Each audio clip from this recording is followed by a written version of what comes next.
Well, I just seen a wee clip on Instagram of Frank McAvenny talking on his podcast about Askou and how Celtic were interested in him. I mean, I actually can't believe this story. Well, I can believe the story, to be honest with you, because the Celtic board are nothing short of ridiculous at times. It doesn't surprise me whatsoever, what Frank had to say on this. He said it's from a very, very good source that Askou had already agreed terms with Toulouse, and then Celtic phoned him. And he said, I'm sorry, I'm a man of my word, I'm going to Toulouse, I've already agreed terms with them and stuff.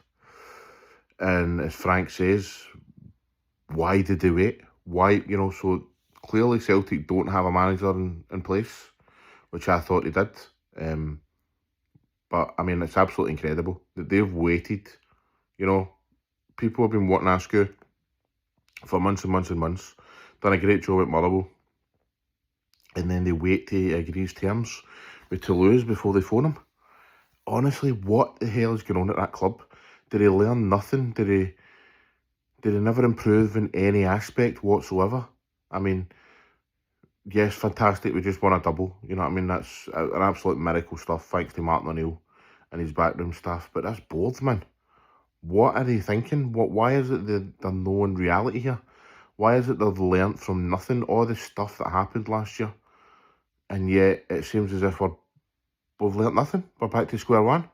The board are making ridiculous decisions, waiting till Askou has already agreed terms with a different club, and then phoning them and saying, all right, mate, how's it going? You know what I mean? Like flirting. You know what I mean? It's like, what the hell, man? Why wait? Why did you not get the job done if you wanted Askou?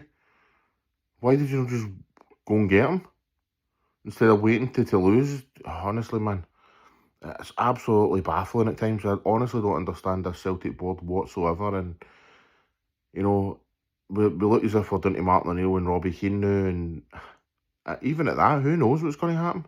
If this was what happened where they phoned Askou, days, so that was, I mean, a number of days ago, because he only left last week. So, I mean, and is this going to spell how it's going to go on the whole summer? Are we going to wait and stall for players and everything now? I mean, I know we do it every single year, but this has got to be different, man. This is a major rebuild. Last season was not acceptable on and off the park. So, I mean, it's time to learn some lessons, guys. It's time to realise and wake up that the way you're operating is not good enough for Celtic. It's not good enough whatsoever. You've got to do better. And I really don't understand the thinking. Everybody knows how Celtic should be operating, apart from Celtic. And again, it's not as if we're going out and saying, right, go and spend £20 million on a manager. You know what I mean? Get him out of contract. Like, Askou, it wouldn't have been that much. I don't know how much it was to actually get him out of his contract at Motherwell, but it's not that much. And clearly Celtic wanted to speak to him if they've actually phoned him after he's agreed terms with Toulouse. Honestly, man, something needs to change at that club.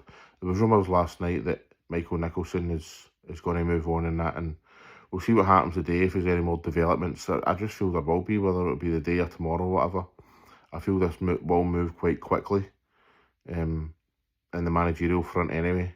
I mean, clearly they're trying to get something done.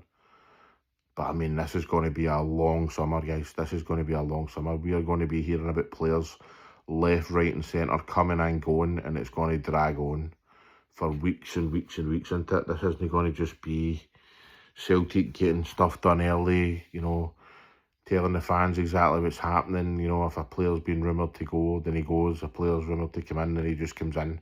This is going to drag on, man. We're going to be negotiating, haggling. And honestly, it's going to be a torture. It's going to be torture. Thank God we've got the World Cup to kind of take our minds off it for wee bits, But, I mean, it's just madness. But it doesn't surprise you in the slightest, does it? It really doesn't.